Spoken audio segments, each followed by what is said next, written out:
Bismillah, alhamdulillah, wa salatu wa salam ala rasulillah wa ala alihi wa sahbihi wa man wala. Rabbi shrah li sadri wa yassir li amri wa hlul 'uqdatan min lisani yafqahu qawli. Et j'ai envie de vous raconter une super belle histoire qui a été racontée par un de nos savants contemporains. Wallahi al-azim, qu'elle est très émouvante.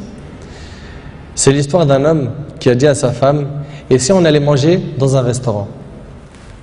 Elle lui répondit: non, je te propose plutôt d'aller le demander à une autre femme. Moi je mange pas au resto avec toi, va manger au resto avec une autre femme.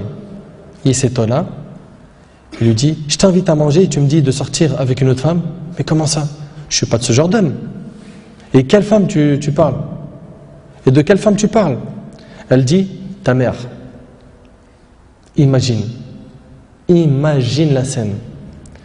Ta mère, je renonce aujourd'hui à ton invitation pour que tu invites ta mère.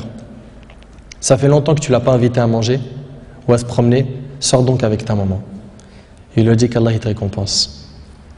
Et il a tout de suite appelé sa mère et lui a dit: maman, prépare-toi, je vais venir te chercher en voiture et on ira manger et se promener ensemble. Sa mère ne l'a même pas cru. Sa mère ne l'a pas cru. Elle lui a dit: c'est vrai? Il lui dit: oui, par Allah. Viens aujourd'hui, on va manger ensemble. Entre nous, billah alaykum. Qui d'entre vous parmi les frères mariés a déjà fait ça avec sa mère? Et effectivement, ils allèrent ensemble au restaurant. Et la mère s'est remplie d'amour, de joie et de bonheur. Pour elle, c'était un beau rêve. Peu lui importe la nourriture ou l'endroit où elle était, c'est-à-dire même manger par terre ou sur le trottoir ou dans la rue, le plus important c'est qu'elle était avec son fils et que son fils était bienfaisant envers elle. Et qu'il ne l'a pas oublié, qu'il ne l'a pas négligé en s'occupant de sa femme et de ses enfants, et elle passa un jour avec lui qui était l'un des meilleurs jours de sa vie. Elle lui dit au retour, l'homme dit à sa mère au retour: maman, t'es contente? La sortie t'a plu? Elle dit: oui, wallahi, c'était masha'Allah. Elle dit: oui, qu'Allah te récompense. Il répondit: Inch'Allah, je le referai. Elle dit: non, Inch'Allah, la prochaine fois, l'invitation viendra de moi. Il lui dit: Inch'Allah.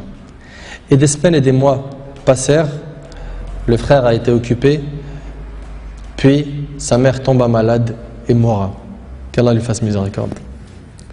Son fils était très triste. Et quelques jours plus tard, il reçut une invitation au restaurant pour lui et une autre personne, et cette invitation était déjà payée. Étonné, il se demanda de qui vient cette invitation déjà payée. Il est parti alors avec son épouse au même endroit où il avait mangé avec sa mère, et là une lettre l'attendait de la part de sa mère. Il y avait écrit: mon cher fils, qu'Allah te récompense, je t'avais promis de t'inviter au même endroit pour manger, mais tu étais souvent occupé. Et maintenant je tiens ma promesse et je t'invite avec ta chère épouse, et je t'invite avec ta chère épouse, qu'Allah vous récompense.